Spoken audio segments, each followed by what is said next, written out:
मुफ्ती साहब मां कंहिं शख़्स खे ₹1,00,000 कर्ज़ ॾेई 4 महीननि खां पोइ 300 रुपया घटि रेट ते उन खां कणक वठी सघां थो।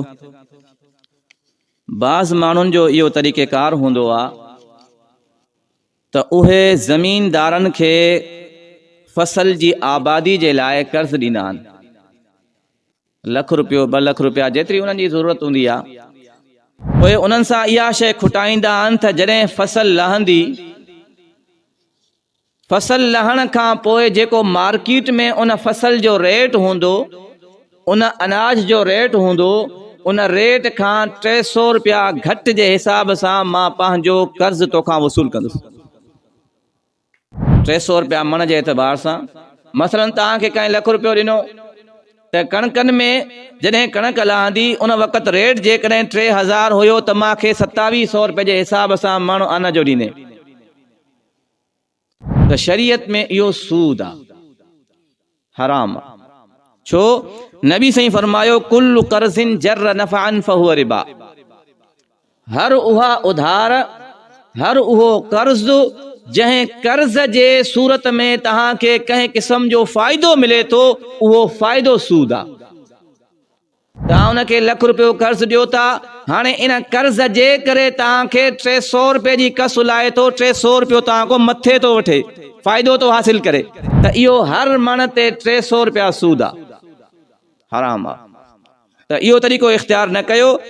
तव्हां जेतिरो उनखे कर्ज़ ॾिनो आहे, उन वक़्तु जेको जॾहिं फसल लहंदी, उन वक़्तु जेको उन फसल जो, उन आबादी जो, उन कणक जो रेट हूंदो, उन रेट जे एतबार सां तव्हां पंहिंजे कर्ज़ जी वसूली कयो, हेठि मथे न कयो। मुफ्ती साहब तव्हां हिकु बयान में चयो हो त टीवी ख़रीद करणु, टीवी ॾिसणु ऐं टीवी खपाइणु हराम आहे, पोइ मोबाइल इस्तेमालु करणु कीअं जाइज़ आहे? इहो बि त टीवी आहे। चंद जुमा पहिरियां हिकिड़े सवाल जे जवाब में मां इहा ॻाल्हि कई हुई त टीवी ॾिसणु हराम आहे। जंहिं टीवी ख़रीद कई आहे, ख़रीद करणु ऐं उन खां बाद जॾहिं वेचींदो त वेचण बि हराम आहे। छो त जंहिंखे खपाईंदो उहो अॻिलो बि त टीवी ॾिसंदो, त उन जे गुनाह में बि इहो शामिल। हाणे सवाल करण वारे जो सवाल इहो आहे त मोबाइल बि त टीवी आहे, पोइ मोबाइल इस्तेमालु करणु कीअं हराम आहे, जाइज़ आहे? दुनिया में केतिरा उलमा इकराम मोबाइल इस्तेमालु कनि था। तक़रीबन हर माण्हू वटि अॼुकल्ह मोबाइल आहे। जॾहिं टीवी हराम आहे त मोबाइल जाइज़ कीअं आहे? इन मसइले खे चङी तरह सम्झो त टीवी ऐं मोबाइल में फ़र्क़ु छा आहे। टीवी जॾहिं ईजाद थी त टीवी ठाहिण वारे जो मक़सदु छा हुयो त इन टीवी में हर शख़्स ड्रामा, फिल्मूं ऐं अदाकारी ॾिसंदा। उन ठाहिण वारे जो ॿियो कोई मक़सदु न हुयो। ऐं टीवी जॾहिं तव्हां घर में आणींदा हो त टीवी में सिर्फ़ु इहो ई मक़सदु हूंदो आहे, ॿियो कुझु मक़सदु न हूंदो आहे। ॿिए कंहिं कम में टीवी इस्तेमालु न थींदी आहे, सिर्फ़ु ड्रामा वग़ैरह या ख़बरूं इन्हनि शयुनि जे लाइ इस्तेमालु थींदी आहे। ऐं इहो कमु हराम आहे, जाइज़ न आहे। रही ॻाल्हि मोबाइल जी, त मोबाइल जॾहिं ईजाद थियो त मोबाइल ठाहिण वारे मोबाइल खे फिल्मनि या ड्रामनि जे लाइ कोन ईजाद कयो हो। उन जे ईजाद करण जो मक़सदु इहो हुयो त इन मोबाइल जे ज़रिए सां माण्हू हिक ॿिए सां राब्तो कंदा। पोइ आहिस्ता आहिस्ता उन मोबाइल जे अंदरि सहूलियात ॾिनियूं। बुनियादी मक़सदु हुयो राब्तो करणु, चाहे मैसेज जे ज़रिए सां, चाहे कॉल जे ज़रिए सां राब्तो करणु। पोइ आहिस्ता आहिस्ता इन में कुझु सुठियूं शयूं ऐं कुझु बुरियूं शयूं बि शामिल थी वियूं। मसलन इन में टार्च जा माण्हू जी सहूलियत जे लाइ ॿारे करे इस्तेमालु करे, इन जे अंदरि घड़ी या टाइम ॾिसण जे लाइ माण्हू जी सहूलियत जे लाइ, इन जे अंदरि कैलकुलेटर आहे माण्हू जी सहूलियत जे लाइ। पर इन में कुझु बीमारियूं बि शामिल आहिनि। इन में बि साॻियो उहो इंटरनेट आहे, साॻा ड्रामा, हर शइ उहा आहे। त हाणे इहा शइ बिल्कुलु इहा हराम न आहे। इन जे अंदरि जेके हराम ऑप्शन आहिनि उन्हनि खे ॾिसणु हराम आहे। कंहिंसां कॉल ते राब्तो करणु इहो त नाजाइज़ न आहे न।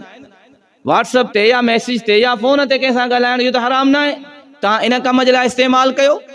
हा, जॾहिं तव्हां इन में ग़लति शयूं ॾिसंदव जेकियूं शरीयत जे ख़िलाफ़ आहिनि, त उहे शयूं ॾिसणु हराम आहे। बिल्कुलु इहा समूरे मोबाइल खे इस्तेमालु करणु इहो नाजाइज़ न आहे। त जेकी शइ ग़लति आहे उहा न ॾिसजे, पर जेकी टीवी आहे उहा टीवी इस्तेमाल ई गैर शरई कम जे लाइ थींदी आहे। उन सां तव्हां कॾहिं बि टीवी सां कंहिं ॿिए शख़्स सां कंहिं ॿिए मुल्क में राब्तो न कयो आहे, या का ॿियो हुन में मक़सदु न हूंदो आहे, कोई मक़सदु आहे हलाए करे जेका प्रोग्राम अचनि था उहे ॾिसो। त इन करे टीवी बिल्कुलु इहा हराम आहे। मोबाइल जे अंदरि जेकियूं शयूं नाजाइज़ आहिनि उहे ॾिसणु नाजाइज़ आहे। मुफ़्ती साहब, शब बरात ऐं शब महराज छा आहे? इन्हनि रातिनि जो शरीयत में छा हुकुम आहे?